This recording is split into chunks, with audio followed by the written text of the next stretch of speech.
New voter registration आप कर सकते हो अपने फ़ोन से। इसके लिए सबसे पहले आपको गूगल प्ले स्टोर से वोटर हेल्पलाइन ऐप को डाउनलोड कर लेना है। जैसे मैं आपके सामने वोटर हेल्पलाइन ऐप को गूगल प्ले स्टोर से डाउनलोड करके दिखाता हूँ। जैसे ही आप इस पर इंस्टॉल कर लेंगे तो इस पर ओपन का जो ऑप्शन है उस पर क्लिक कर देना, ठीक है। जैसे ही आप ओपन करेंगे आपके सामने कुछ इस तरीके से वोटर हेल्पलाइन ऐप का इंटरफेस सामने खुल के आ जाएगा। इसके बाद आपको क्या करना है, आपके सामने कुछ इस तरीके के इतने सारे ऑप्शंस दिखाई देंगे। इनमें सबसे पहले जो वोटर रजिस्ट्रेशन का ऑप्शन है आपको उसी पर क्लिक कर देना है, ठीक है ना। इस पर क्लिक करने के बाद आपके सामने कुछ इस तरीके का इंटरफेस आएगा जिसमें आपको फॉर्म नंबर 6 को ही फिल करना है न्यू वोटर रजिस्ट्रेशन के लिए। जैसे ही आप इस पर क्लिक करते हैं आपके सामने आपको आईडी पासवर्ड मांगेगा, तो आप नया आईडी पासवर्ड बना सकते हो, वरना स्किप लॉगिन भी कर सकते हो। फिर इसके बाद आपको मैं लॉगिन करके दिखा रहा हूँ। इस पर मेरे नंबर पे जो रजिस्टर्ड मोबाइल नंबर है उस पर OTP आएगा, उसको मैं इस पर डाल देता हूँ। जैसे ही मैं इस पर फिल करता हूँ मैं लॉगिन वाले ऑप्शन पे क्लिक करूँगा। लॉगिन नाउ करते ही ये सक्सेसफुली लॉगिन हो चुका है। अब इसको दोबारा से मेरे को form number 6 new voter registration के लिए अप्लाई करना है, ठीक है ना। जैसे मैं इस पर क्लिक करूँगा तो आपके सामने कुछ इस तरीके का इंटरफेस सामने खुल के आएगा। जैसे ही मैं क्लिक करता हूँ वोटर नंबर 6 पर, ठीक है ना, माय नेम इज़ वोटर मित्रा ऐसे नाम करके लेट्स स्टार्ट, ठीक है ना। इसके बाद yes I am applying for the first time, इस पर क्लिक करना है आपको कि आप पहली बार ही वोटर रजिस्ट्रेशन कर रहे हैं। इसके बाद आपको क्या करना है, जो नेक्स्ट का ऑप्शन है ना इस पर आपको इसी पे क्लिक कर देना है। जैसे ही आप नेक्स्ट के ऑप्शन पे क्लिक करेंगे ना, ठीक है ना, इसके बाद आपके सामने कुछ इस तरीके का इंटरफेस सामने आएगा।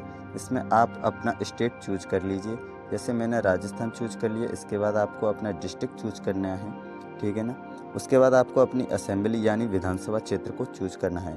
और यहाँ पर आपको अपनी डेट ऑफ बर्थ यानी कि जिस भी कैंडिडेट का आप वोट बढ़ा रहे हैं उसका डेट ऑफ बर्थ फिल कर दीजिए, जो कि ओरिजिनल डॉक्यूमेंट्स में हो वही डेट, ठीक है ना। तो मैं यहाँ पर डेट चूज कर लेता हूँ, आपको भी इसी तरीके से डेट चूज कर लेनी है। इसके बाद डेट ऑफ बर्थ के तौर पे ये कुछ डॉक्यूमेंट मांगेंगे, तो जैसे मैं आपको बता देता हूँ क्या क्या डॉक्यूमेंट लगते हैं। तो यहाँ पर मैं पैन कार्ड, आधार कार्ड, 10th 12th TC की मार्कशीट, इंडियन पासपोर्ट ETC लगा सकते हैं। मैं यहाँ पर 10th की मार्कशीट लगाता हूँ। तो यहाँ पे नीचे जो अपलोड का डार्क टेक्स्ट में लिखा हुआ है उस पर क्लिक करता हूँ। तो यहाँ पे मैं ऑलरेडी फ़ोटो गैलरी में खींच के रखा हुआ हूँ, तो मैं गैलरी से इस फ़ोटो को इंपोर्ट कर लूँगा, ठीक है ना। तो यहाँ पर मैं इंपोर्ट कर लेता हूँ इसको, मार्कशीट को, 10th की को, और इस पर क्या कर देता हूँ अपलोड, ठीक है ना। फिर यहाँ पे प्रीव्यू भी देख सकते हैं आप, और यहाँ पर मैं नेक्स्ट के ऑप्शन पर क्लिक कर देता हूँ। अब यहाँ पे जो भी आप अपने मतदाता पहचान पत्र में फ़ोटो लगाना चाहते हैं उस पर क्लिक कीजिए। यहाँ पर अपना फ़ोटो भी अपलोड कर सकते हैं। जैसे मैं ये फ़ोटो क्रॉप कर लेता हूँ और इसको कर देता हूँ अपलोड, ठीक है ना। जैसे ही मैं इलेक्शन कमीशन ऑफ इंडिया की जो गवर्नमेंट साइट की जो ऑफिशियल ऐप है वोटर हेल्पलाइन, उस पर ये फ़ोटो को मैं क्रॉप करके दिखा रहा हूँ आपको। इसके बाद ये हो जाएगा क्रॉप और उसको सेलेक्ट करके मैं कर देता हूँ अपलोड, ठीक है ना। यहाँ पे अपना जेंडर चूज कर लीजिए आप, और यहाँ पर आप अपना कैपिटल में इंग्लिश लेटर्स में अपना नाम लिख दीजिए, जो आपके डॉक्यूमेंट्स में हो वही। ये कन्वर्ट कर देगा ऑटोमेटिकली हिंदी में, और आपको नीचे सरनाम वगैरह लिख देना है, ठीक है ना। यहाँ पर आपको आधार डिटेल्स में आधार नंबर फिल कर देना है आपका, जिस भी कैंडिडेट का आप वोटर रजिस्ट्रेशन कर रहे हैं। उसके बाद इसमें मोबाइल नंबर दर्ज करने हैं आपको, नीचे ईमेल आईडी, और यदि कोई डिसेबिलिटी है उसको भी नीचे क्लिक कर देना है, ठीक है ना। उसके बाद आपको सबसे नीचे नेक्स्ट के ऑप्शन पे क्लिक करना है। यहाँ पर आपको रिलेशन टाइप में आप जिसके बना रहे हैं उनके फादर का भी ले सकते हैं, और मदर का भी अगर फादर ना हो तो जैसे मैं यहाँ पर फादर का ऑप्शन क्लिक कर देता हूँ और फादर्स का नाम लिख देता हूँ, और ऑटोमेटिकली हिंदी में आ जाता है कन्वर्ट होके। और फादर का लास्ट नाम लिखने के बाद आपको सिंपल तरीके से नेक्स्ट पे क्लिक करना है। यहाँ पर आपको हाउस नंबर पे क्लिक करना है। उसके बाद नीचे स्ट्रीट एरिया का जो नाम है वह लिख दीजिए, जैसे कि आपके आधार में लिखा हो वो, ठीक है ना। उसके बाद मैं आपको लिख के दिखा रहा हूँ कि कैसे लिखता हूँ मैं, मंदिर के पास सखवारा। इसके बाद नीचे ये हिंदी में कन्वर्ट हो जाएगा। इसको आप हिंदी में इसकी सहायता से, कीबोर्ड की सहायता से शुद्ध कर सकते हैं। यहाँ पर आपको टाउन या विलेज का नाम लिख देना है इंग्लिश में, नीचे ये ऑटोमेटिकली हिंदी में कन्वर्ट हो जाएगा। इसके बाद आपको दोस्तों क्या करना है, देखिए यहाँ पर नीचे जो पोस्ट ऑफिस का वो है ऑप्शन, उसमें पोस्ट ऑफिस और पिन कोड में आपका पिन कोड डाल दीजिए, जो आपके आधार में भी लिखा हुआ रहता है। यहाँ पर आप अपनी तहसील को लिख दीजिए। तहसील लिखने के बाद सबसे लास्ट में आपको ऑप्शन दिखेगा, एड्रेस के लिए आपको डॉक्यूमेंट प्रूफ लगाना है। तो यहाँ पर बहुत सारे ऑप्शन हैं, इसमें मैं आधार कार्ड को ऑप्शन चूज करूँगा। इसमें मैं आधार कार्ड की फ़ोटो को यहाँ पे अपलोड करूँगा। इसके लिए मैं ऑलरेडी गूगल से क्या है कि कैमरे द्वारा फ़ोटो को खींच के रखा हूँ, इसको मैं अपलोड कर देता हूँ।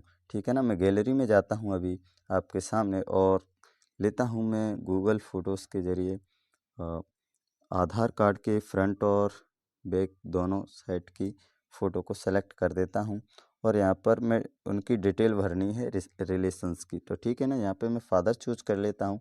आधार अपलोड करने के बाद यहाँ नीचे नेम ऑफ़ फैमिली मेम्बर यानी इनके फ़ादर का नाम नीचे में लिख देता हूँ। उसके बाद नीचे फ़ादर का जो ईपिक नंबर है तो उसको आपको दर्ज करना है। जैसे मैं यहाँ पे ईपिक नंबर दर्ज करता हूँ, उसके बाद नेक्स्ट के ऑप्शन पे आपको सिंपली तरीके से क्लिक कर देना है। उसके बाद यहाँ पे आपका स्टेट आ जाएगा और उसमें आपको डिस्ट्रिक्ट भरना है और अपने विलेज का जो नाम है उसको लिखना है इंग्लिश के अक्षर में। ठीक है ना, यहाँ पर जो डेट लिखनी है वो आप वही डेट लिखें जिस दिन आप ये नया वोटर रजिस्ट्रेशन कर रहे हैं। ठीक है ना, तो यहाँ पर मैं राजस्थान का जो ज़िला है धौलपुर उसको चूज कर लेता हूँ कैंडिडेट के हिसाब से और उसका गांव का नाम लिख देता हूँ। फिर आज की ही जो डेट है उसको यहाँ पे सिंस कर देता हूँ। उसके बाद आपको इस तरीके से नीचे स्क्रॉल करते जाना है और आपके सामने कुछ इस तरीके का इंटरफेस सामने आ जाएगा। ठीक है ना, उसके बाद क्या करना है, यहाँ पे कैंडिडेट का नाम लिख के आ जाएगा और प्लेस के नाम पर आप उसके गांव का नाम लिख दीजिए और डन का जो ऑप्शन है उस पर क्लिक कर दीजिए। जैसे ही आप डन के ऑप्शन पर क्लिक करेंगे आपके सामने form number 6 new voter registration का जो फॉर्म है उसका फुल प्रीव्यू आ जाएगा। यदि आपको इसमें कुछ एडिटिंग करनी है तो भी कर सकते हैं, यानी कि कोई मिस्टेक हो चुकी है तो उसको भी अभी बदल सकते हैं। फिर इसको डन कीजिए, ये हो जाएगा ऑटोमेटिकली, आपका फॉर्म फिल हो चुका है दोस्तों। ये था बहुत सिंपल तरीका।